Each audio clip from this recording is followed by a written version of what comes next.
রাত তখন ২টো। চারপাশের প্রকৃতি ঘুমন্ত।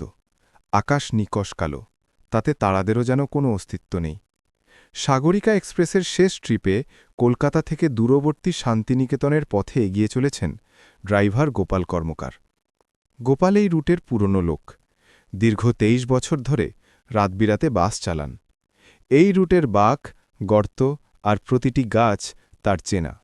তবে এই রুটের একটি নির্দিষ্ট অংশ, ঘন শালজঙ্গল আর তার পাশে একটি পরিত্যক্ত শ্মশানঘাট, গোপালের মনে সবসময় এক চাপা ভয় জাগায়। গত ৩ বছর ধরে এই ভয় যেন আরও গাঢ় হয়েছে। কারণ ৩ বছর আগে ঠিক এই জঙ্গলের এক বাঁকেই একটা বড়সড় দুর্ঘটনা ঘটেছিল। গোপালের সহকর্মী রতনদা তার বাসটি একটি লরির সঙ্গে ধাক্কা মারে। রতনদা বেঁচে গেলেও বাসের প্রায় ৮ জন যাত্রী জীবন্ত দগ্ধ হয়েছিল। সেই রাত থেকেই এই রুটে শুরু হয় এক অলৌকিক উপদ্রব। গোপাল জানত এই রাতটা ছিল সেই উপদ্রবেরই একটি অংশ। বাসে যাত্রী বলতে ছিল মাত্র ২ জন। একজন বৃদ্ধা যিনি ঘুমোচ্ছিলেন, আর একজন টিকিট চেকার যিনি পেছনের সিটে মাথা হেলিয়ে বিশ্রাম নিচ্ছিলেন। বাসের ভেতরের আবছা আলোয় নীরবতা যেন আরও গাঢ় হয়ে উঠছিল।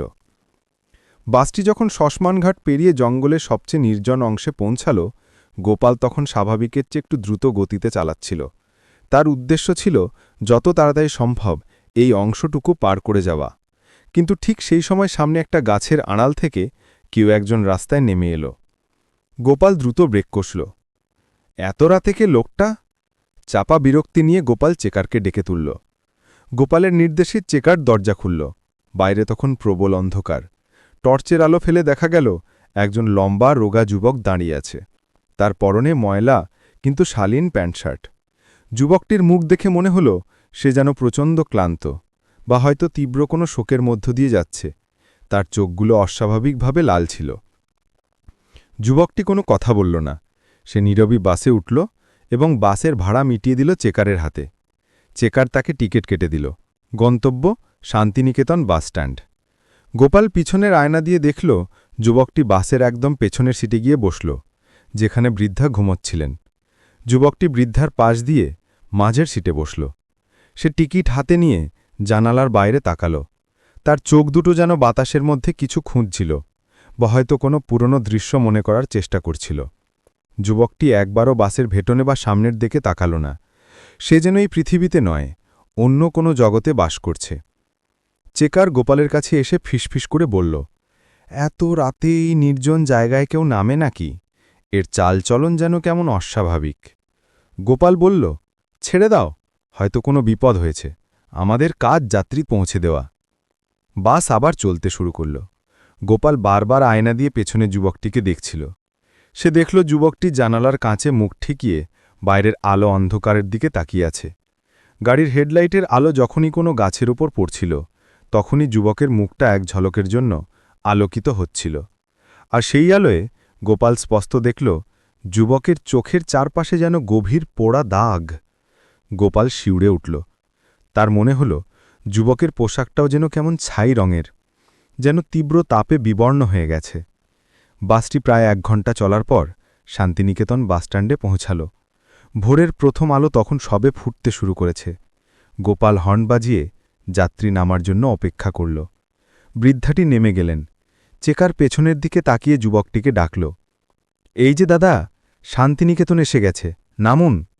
কিন্তু যুবকটি কোনো সাড়া দিল না। সে তখনও জানালার বাইরে তাকিয়ে আছে। তার হাত দুটো জানালার কাছে লেগে আছে।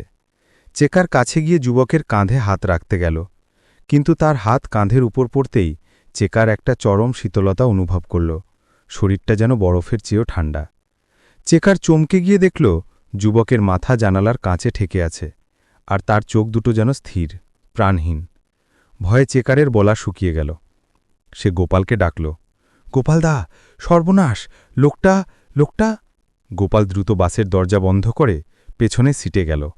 যুবকটির দিকে তাকিয়ে তার পায়ের নিচের মাটি যেন সরে গেল। যুবকটির শরীরটা ঠান্ডা, কিন্তু তার জামার প্যান্টের নিচের দিকটা সামান্য পোড়া, এবং তার মুখ ভর্তি পোড়া গাগ। গোপাল তার হাতে রাখা টিকিটটার দিকে তাকাল।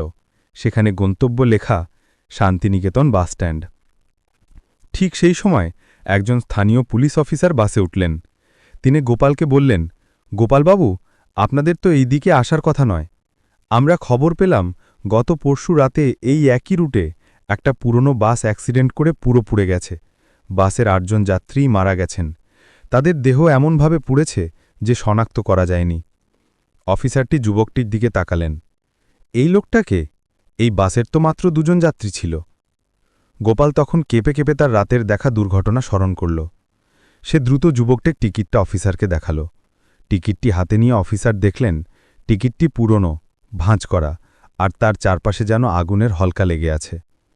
অফিসার বললেন, এই টিকিটটা তো মনে হচ্ছে পোড়া বাসের টিকিট। এই বাসে আগুন লেগেছিল গোপালবাবু। এই লোকটা তো সেই রাতে মারা যাওয়া যাত্রীদের অন্যতম। গোপালের মাথা ঘুরে গেল। তার মনে পড়ল যুবকটি টিকিট কেটেছিল, কিন্তু কোনো কথা বলেনি, শুধু জানালার বাইরে তাকিয়েছিল। সে কি শেষবারের মতো পৃথিবী দেখছিল? সে কি গোপালের বাসে চড়েছিল তার পরলোকে যাওয়ার যাত্রা সম্পূর্ণ করার জন্য? যখন তারা যুবকটির দেহ নামানোর জন্য স্পর্শ করল, তখন তার শরীর থেকে পোড়া কাঠ আর ছাইয়ের গন্ধ ভেসে এল। গোপাল বুঝল, সেই রাতে সে একা বাস চালায়নি। সে এমন একজন যাত্রীকে গন্তব্যে পৌঁছে দিয়েছে যার গন্তব্যই পৃথিবীর বাইরে।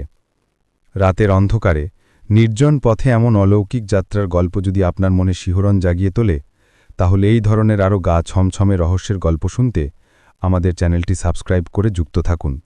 আপনার পছন্দের ভৌতিক প্লট থাকলে কমেন্ট বক্সে জানাতে পারেন।